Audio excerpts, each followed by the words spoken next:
Hello बच्चों, आप लोग कैसे हैं? Good afternoon. आइए चलते हैं, हम लोग देखते हैं, प्रिज्म पढ़ते हैं। प्रिज्म क्या है? प्रिज्म प्रिज्म एक ऐसा सामग्रिक पदार्थ, सामग्री और पारदर्शी माध्यम है जो तीन आयताकार पृष्ठों और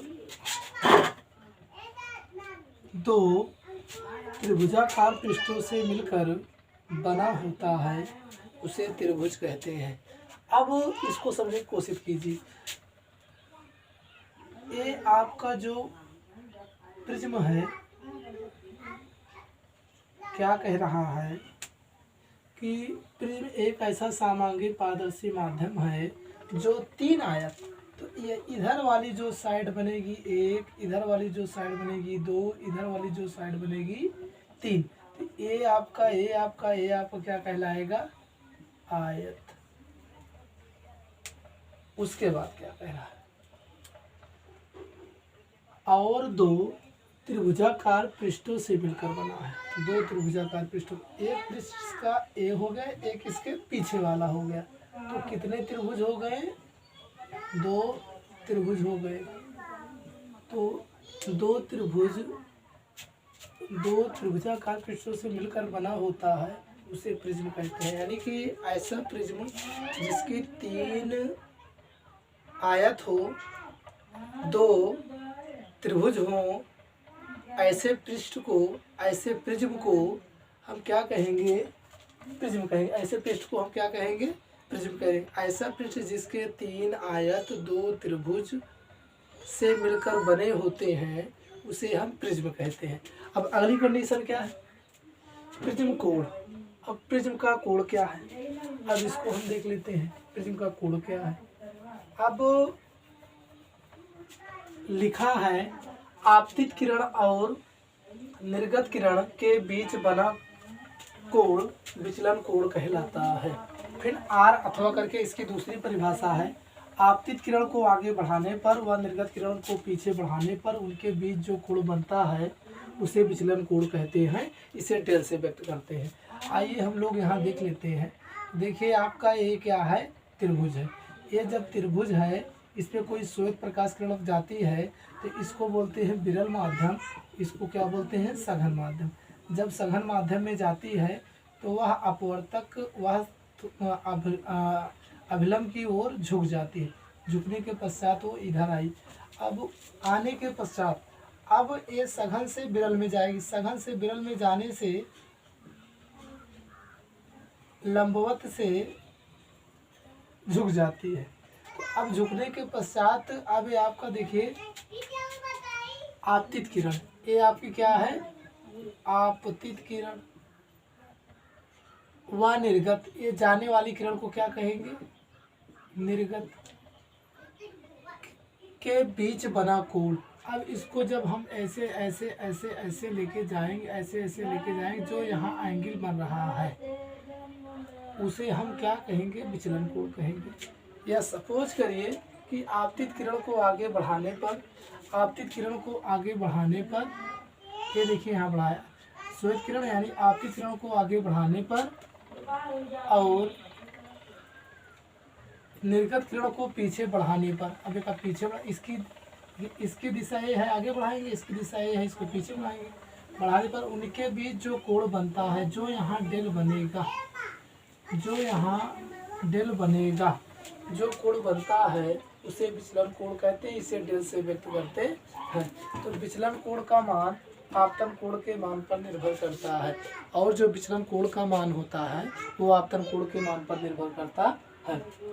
अब उसके लिए विचलन कोण के लिए व्यंजक हम निकालेंगे। अब इसका व्यंजक कैसे निकलेगा? अब व्यंजक निकालने के लिए सबसे पहले मैंने क्या लिखा कि माना ABC एक त्रिभुज है। क्या है आपका? एक त्रिभुज। किसी प्रिज्म का मुख्य परिच्छेद ए है। मुख्य परिच्छेद उसको कहते हैं जो ABC है, इसका मुख्य परिच्छेद क्या है? आपका त्रिभुज ABC का मुख्य परिच्छेद है। और यह प्रिज्म न्यूनतम विचलन की स्थिति में है। एक ऐसा है न्यूनतम विचलन की स्थिति में होता है। जब प्रिज्म न्यूनतम विचलन की स्थिति में होता है तो आपतन कोण I1 आपतन कोण I2 बराबर आपतन कोण I के बराबर हो जाता है।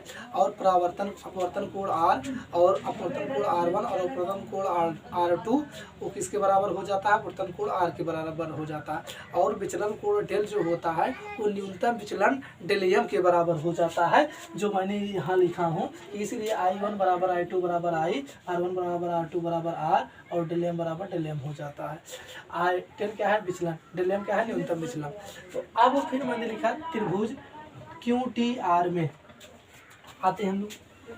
QTR देखिए यहाँ QTR में क्या लिखा कि में बहिष्ठ कोण परिमेय से, बहिष्ठ कोण परिमेय से ये होता है जो बहिष्ठ कोण होता है वो त्रिभुज के दोनों अंतःकोणों के योग के बराबर होता है। तो मैंने क्या कहा? डेल जो कोण होगा वो क्यों I1 माइनस R1 धन I2 माइनस R2। देखिए I1 minus R1 I2 minus R2 के योग के बराबर हो जाएगा। तो मैंने लिख दिया। अब लिखने के बाद इसको देखिए हम सॉल्व करेंगे तो I1 minus R1 plus I2 minus R2। अब यहाँ से हो जाएगा मेरा, यहाँ नहीं लिखते हम लोग, इसको इधर लिख देते हैं। I1 minus R1 plus I2 minus R2। अब यहाँ से I1 वाला पार्ट एक साइड कर लेते हैं, I1 वाला पार्ट एक साइड कर लेते हैं, R2। अब देखिए जब यहाँ आप माइनस कॉमन करेंगे तो एक प्लस हो जाएगा। देखिए माइनस R1 माइनस R2, जब माइनस कॉमन करेंगे R1 प्लस R2 क्या बराबर? डेल बराबर। प्रारंभिक क्वेश्चन नंबर 1 हो जाएगा। उसके बाद फिर लिखेंगे आप और त्रिभुज QOR में, QOR में त्रिभुज QOR में, त्रिभुज QOR में प्रिज्म के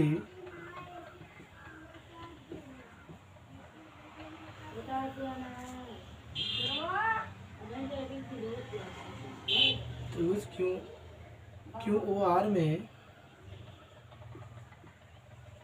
त्रिभुज के तीनों अंतः कोणों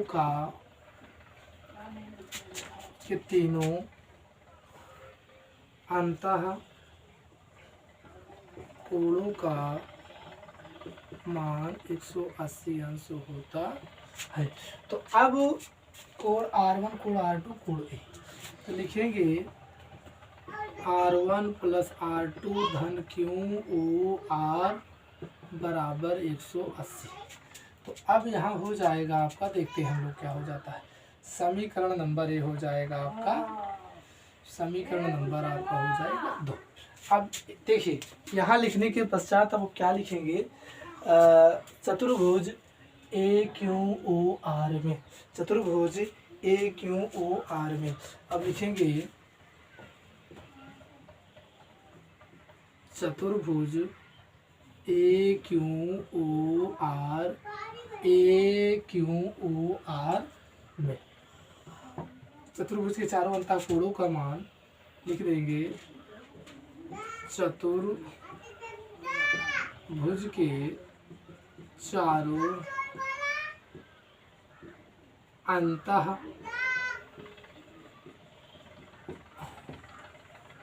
अंतःकोणों का मान 360 अंश होता है। तो लिखेंगे कोण A प्लस कोण AQO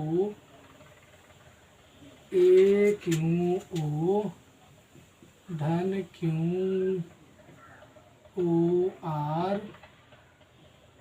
धन ORA बराबर 360।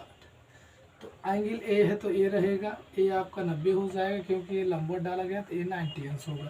तो 90 अंश, ए आपका नहीं मालूम है QOR, ए आपका कोण कितना मालूम है ORA 90 अंश बराबर 360। तो एंगल ए प्लस QOR 180 बराबर 360, एंगल ए प्लस QOR बराबर 360 माइनस 180 या ए धन क्यू ओ आर बराबर 180। 360 में से 100 घटेगा कितना आ जाएगा 180। अब समीकरण नंबर 3 अब लिखेंगे समीकरण 2 व 3 से। 2 व 3 से क्या है कि इसका देखा जाए तो बाएं पक्ष इसका और दाएं पक्ष इसका और दाएं पक्ष इसका बराबर है, तो इसके दोनों बाएं पक्ष बराबर हो जाएंगे। तो लिखेंगे हम लोग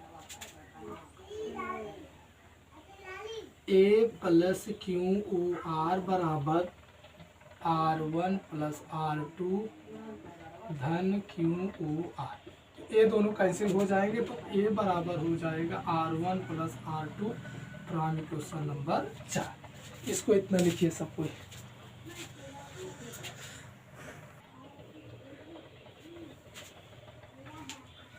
अब समीकरण 1 व 4 से अब लिखेंगे समीकरण 1 व 4 से। तो एक को देखा जाए तो डेल बराबर हो जाएगा I1 प्लस I2 और इसकी वैल्यू क्या है ये समीकरण नंबर 5 बनेगा। ये समीकरण नंबर 5 बनेगा। अब देखिए बिना मिटाए कुछ काम होगा नहीं, क्योंकि इसका मैथमेटिकल प्रूफ बहुत लंबा है, तो हम थोड़ा इसको मिटा देते हैं यहाँ। मिटाने के पश्चात क्या हो जाएगा आपका देखिए, तुरंत हम देखते हैं क्या हो जाएगा। आप कहेंगे कि न्यूनतम विचलन की स्थिति में न्यूनतम विचलन की स्थिति में I1 I2 बराबर I, R1 R2 बराबर R और डेल बराबर डेल। तो यूज कर लेंगे समीकरण 4 व 5 से। समीकरण 4 व 5 में प्रयोग करने पर और 4 में प्रयोग करेंगे तो a बराबर R1 बराबर R, R2 बराबर R, तो 2R बराबर a, तो R बराबर a बाई 2। अब डेल बराबर डेल I1 बराबर I, I2 बराबर I माइनस ए, तो 2I माइनस ए डेल एम, या डेल एम ए को इधर लेंगे तो माइनस है क्या हो जाएगा प्लस ए बराबर 2I, या I बराबर हो जाएगा del M plus A by 2। अब फिर लिखेंगे स्नेल के नियम से n बराबर साइन I बटा sine R। From equation number 6 लिखेंगे समीकरण 6 में I और R का मान रखने पर तो n बराबर साइन I क्या है del M plus A by 2 upon sine A by 2। यही आपका न्यूनतम विचलन प्रिज्म का कोण है और अपवर्तनांक n में संबंध है।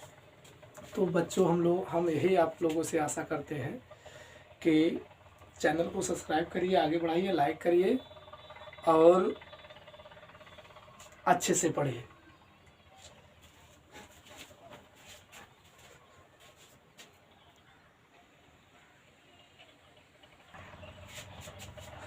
चलते हैं क्वेश्चन इस पे कर लेते हैं। लिखा है प्रिज्म का कोण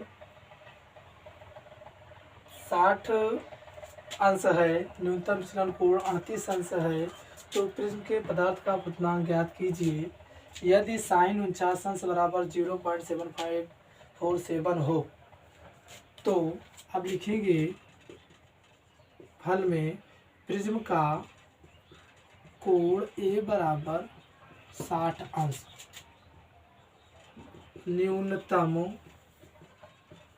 विचलन कोण डेल एम बराबर 38 अंश। तो प्रिज्म के पदार्थ का क्वेश्चन मार्क। तो अब हम लिखेंगे कि हम जानते हैं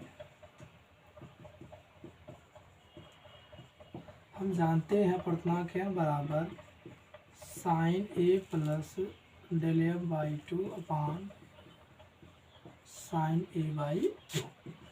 तो साइन एन मुझे निकालना है, साइन ए का मान 60 है, डेल एम का मान 38 है, बाई 2 हो जाएगा।